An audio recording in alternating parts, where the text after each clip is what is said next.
Muy impresionantes los operativos que se han venido adelantando contra este Comando Vermelho, el Comando Rojo en el Brasil, en Río de Janeiro. Impresionantes por sus dimensiones, impresionantes por sus alcances, impresionante por el saldo que es además ya de 132 muertos.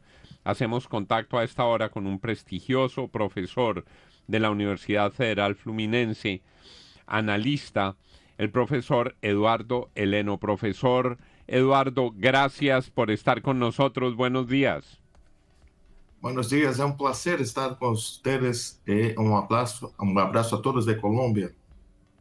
Muchas gracias, profesor. ¿Cómo describir lo que ocurrió? ¿En qué consistió ese operativo? Bueno, desde o ponto de vista da cidadania, é muito impactante o operativo policial e por seus efeitos. Creio, el saldo de las muertes ha sido la operación con más muertes y no sabemos hasta qué punto son personas que están realmente vinculadas a la facción, o grupo criminal, Comando Rojo, o si son inocentes. En este gobierno, acá en Brasil, la seguridad urbana, la seguridad pública queda muito sobre responsabilidade dos governadores do estado. E o estado de Rio de Janeiro, né, ha apresentado em nos últimos anos, né, operativos com muita letalidade. Há uma dimensão de negociação com o governo federal, há fallo do tribunal de la Suprema Corte que incluso impedia operativos policiais desta forma, porque se por um lado se preocupa em desarticular o bando criminal, por outro as ações policiais muitas vezes acertam, atingem, alcançam, logram a matar pessoas inocentes, principalmente em los barrios e las villas misérias ou favelas, como já decimos acá em Rio de Janeiro. Profesor, con los buenos días. Cuando uno mira la presión de Estados Unidos, sobre todo, bueno, a Venezuela en casos concretos, con las narcolanchas, presión que hay sobre Colombia, uno quisiera preguntarse si de pronto el hecho de que se haya adelantado este operativo tiene que ver en todo o en parte con la presión de Estados Unidos para la lucha contra el narcotráfico. Não, creio que há também ingrediente local. Há uma disputa no próximo ano, em 2026, teremos as eleições generales em Brasil para os governos de Estado e a presidência da República. Então, sinal muito importante dessa dinâmica interna é uma reunião que está sendo organizada por los governadores de los partidos de la derecha em apoio ao governador de Rio de Janeiro. Em las primeiras declarações à imprensa, o governador de Rio de Janeiro, Cláudio Castro, ha dito que não ha pedido apoio do governo federal para a ação. Então, de certa maneira, a ação policial serve como uma espécie de palanca eleitoral, né, para que Cláudio Castro já haga os movimentos, né, eleitorais. Mira que no mês de setembro, salvo engano, ou agosto de 2025, ha sido hecha uma gran operativo contra gran grupo criminal chamado Primeiro Comando da Capital, que está sediado em São Paulo. Este operativo ha logrado prender, né, vários integrantes desse grupo criminal, pero não integrantes daquilo que decimos acá em Brasil, que é o varejo, ou seja, os pequenos, e sim os grandes do grupo, e sim a quantidade de mortes que vemos em Rio de Janeiro.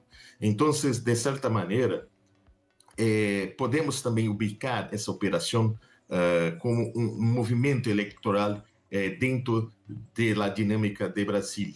Agora, sim, podemos, há um acordo do governo do Rio de Janeiro com instituições estadunidenses de segurança, né, para intercâmbio de informações. Então, há sim um elemento de afuera, pero há uma dinâmica interna de Brasil, de la disputa para as eleições no próximo ano. Profesor Heleno, ha habido mucha polémica alrededor del operativo. ¿Pudo haberse dado exceso de fuerza? Sí, ha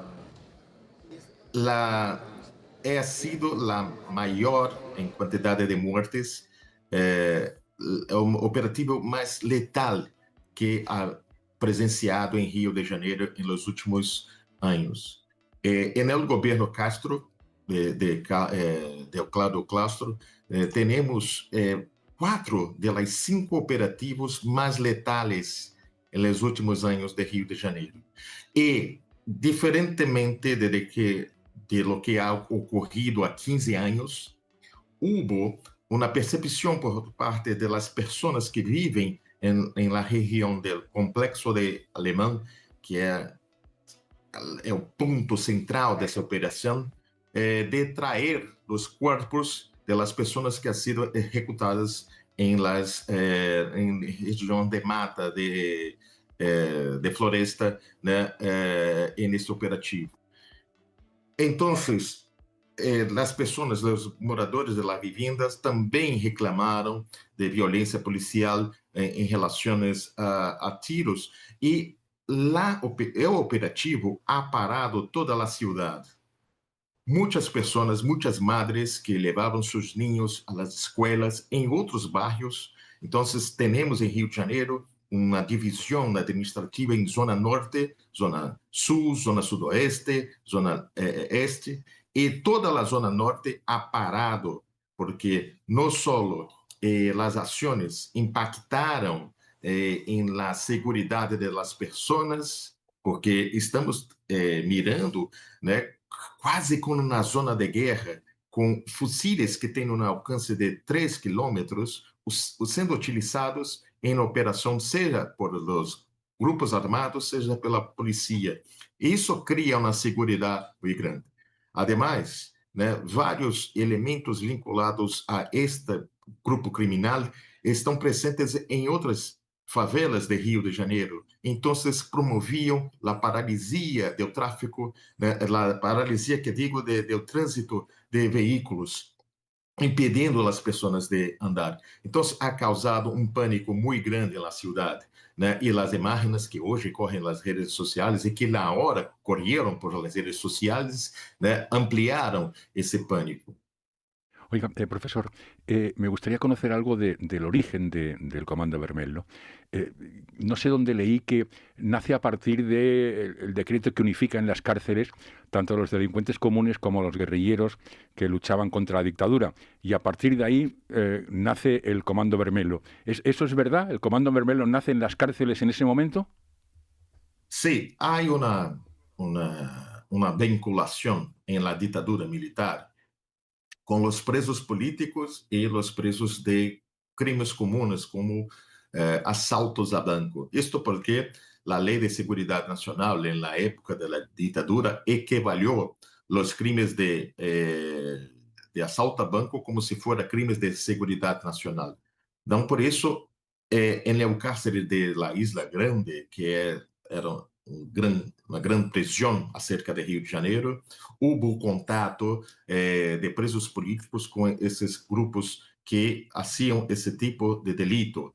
Bueno, pero este contato só serviu em prática para criar a nomenclatura do grupo, né? A atividade política de Comando Rojo, Comando Vermelho, não é vinculada à política como nós conhecemos. É uma atividade industrial, empresarial do crime, ou seja, é um crime organizado, né? Se desvincula de qualquer imagem ou de ideologia política, de luta política. É certo que em seu começar de atuação, o nome de Comando Vermelho, Comando Rojo, era Falange Vermelha, que havia, por tomar consciência política, a necessidade de expressar, né, luta para melhores condições na cárcel.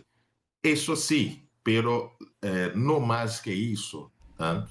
Bueno, em São Paulo, houve um massacre em 1994, o massacre de Carandiru, que também criou o chamado Primeiro Comando da Capital, que é um grupo muito organizado, que também ha pleiteado melhores condições da prisão. Sí. Então, creio que a origem tanto de PCC como de Comando Vermelho se afigura primeiro em la incapacidade do Estado de gerir ao mínimo de uma política de segurança, de também uma política volvida a los presídios Sí. que garanta o mínimo, né? E isso cria profundo mal-estar, profundo reacionar Claro. dessas forças e, no aspecto, a presença do Estado para o cidadão comum. Sí, profesor, es importante entender para nosotros cuál es ese precedente legal y social que sienta esta mega operación para futuras intervenciones estatales en áreas empobrecidas de una manera muy puntual, muy específica. Não é a primeira operativa desse tipo em Rio de Janeiro, como ha dicho, incluso há uma ação da Suprema Corte para impedir operativos desse tipo. Por quê? O que veremos na prática é que os grupos armados conseguem reemplaçar os mortos. Então, rapidamente, né, os grupos conseguem adquirir outros soldados, chicos soldados, adolescentes soldados, mulheres, homens de baixa renda, para se manter em los puestos. Te digo que em 2010 houve um operativo com a presença das Forças Armadas, com a Marina, que abertos vias que estavam impedidas pelo tráfico, e mesmo assim a atividade criminal envolvida. O que depende de Rio de Janeiro e outras cidades é de uma política de segurança mais assertiva, no sentido de não fazer tantos operativos de combate, de enfrentamento, e sim actuar melhor em la inteligência, como fizeram recentemente o operativo que desmantelou a cúpula, parte da cúpula do primeiro comando de capital. Para isso, há que se investir em inteligência policial, há que fazer intercâmbios com as agências estaduais, há que fazer um investimento que muitas vezes os operativos não terão nessa lógica que incentivo uma espetacularização, ou seja, não serão tão visíveis, mas serão mais efetivos. A política de Rio muitas vezes é fazer esses operativos para lograr um apoio da população, pero não resolve o problema. Se resolve a largo prazo uma política integrada e de presença estadual. O que é presença estatal? É ter todos os serviços que a democracia lhe dá a uma grande economia que é o Brasil, a todos os cidadãos da cidade, né? Sem que o cidadão das favelas tenha o direito privado, o direito de questionar, o direito de ir e vir, o direito de escola, de saúde, de atenção pública, e isso não existe. E por isso muitos desses grupos aproveitam a situação para fazer um assistencialismo que vai incorporando, de certa maneira, a cumplicidade das pessoas desta região. Não são todos, porque também há muito mais, na grande maioria, que vivem no silêncio com medo desses brandos criminales. Muchas gracias, profesor. Muchas gracias por sus explicaciones frente a este mega operativo que ha despertado la atención en todo el hemisferio y, por supuesto, en nuestro país. Eduardo Heleno, profesor de la Universidad Federal Fluminense del Brasil. Gracias. Por nada, um grande saludo e mis saudações a todos de Colômbia. Um abraço. Con Azúcar Providencia, ese postrecito que escondiste sabe aún mejor. Shh, nadie lo sabe. Tranquilo, nuestra dulzura es buena para ti y para ti también, que estás con tus amigas y ese cafecito bien conversado y bien endulzado. Azúcar Providencia, buena para ti, buena para el mundo. La deuda